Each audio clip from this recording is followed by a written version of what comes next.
తెలంగాణలో రేషన్ కార్డులున్న పేదలకు సన్న బియ్యం ఇచ్చే కార్యాన్ని మొన్న సీఎం రేవంత్ అన్న హుజూర్ నగర్లో చాలు చేసిండు కదా. ఇక అప్పటి సంది మంత్రులు ఎమ్మెల్యేలు అధికారులు సన్న బియ్యం పోసే పని ముంగటేసుకున్నారు. అట్లా ఇవాళ మంత్రి దామోదర రాజనరసింహ సారు ఆయనను గెలిపించిన ఆందోళన నియోజకవర్గంలో బియ్యం పోయనికి పోతే ఏం జరిగిందో మీరే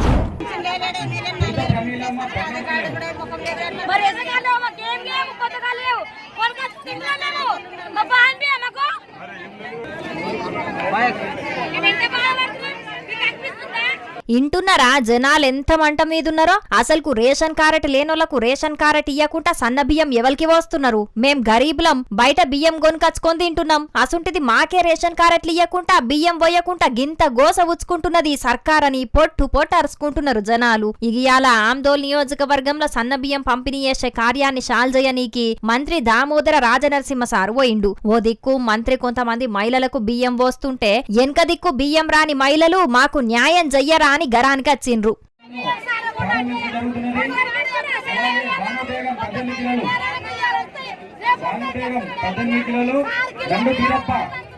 అయినా ఇక్కడ ఒక్క కాన్నే కాదు, ఇప్పుడు చాలా జాగల సుతం రేషన్ కార్డులు రానోళ్లు సర్కార్ మీద బగ్గనే గరానికత్తున్నారు. మొన్నటి ఎన్నికల్లో ఎన్నో మాటలు చెప్పిండ్రు, పింఛన్లు పెంచుతామన్నారు. ఇప్పటి వరకు అవి దిక్కులేవు. అర్హులైనోళ్ళందరికీ రేషన్ కార్డులు ఇస్తాం, పేదలందరినీ ఈ సర్కార్ ఆదుకుంటదని పెద్ద పెద్ద మాటలు చెప్పిర్రు. ఇప్పుడు మాత్రం మమ్మల్ని పట్టించుకుంటలేరని ఫైర్ అవుతున్నారు రేషన్ కార్డులు రానోళ్లు. మరిగా పౌర సరఫరాల శాఖ మంత్రి ఉత్తమ్ కుమార్ రెడ్డి సారు జర రేషన్ కార్డు రాని అర్హులైన పేదలందరికీ రేషన్ కార్డులు అచ్చతట్టు జయ్యుండ్రి. చాలా మంది అనర్హులు సుతం రేషన్ బియ్యం తీసుకుంటున్నారు గాని అసలైన నిరుపేదలకు మాత్రం రేషన్ బియ్యం అందుతలేవు కాబట్టి జర నిజమైన పేదల మీద దృష్టి పెట్టుండ్రని అంటున్నారు సర్కార్ పథకాలు అందనోళ్ళు.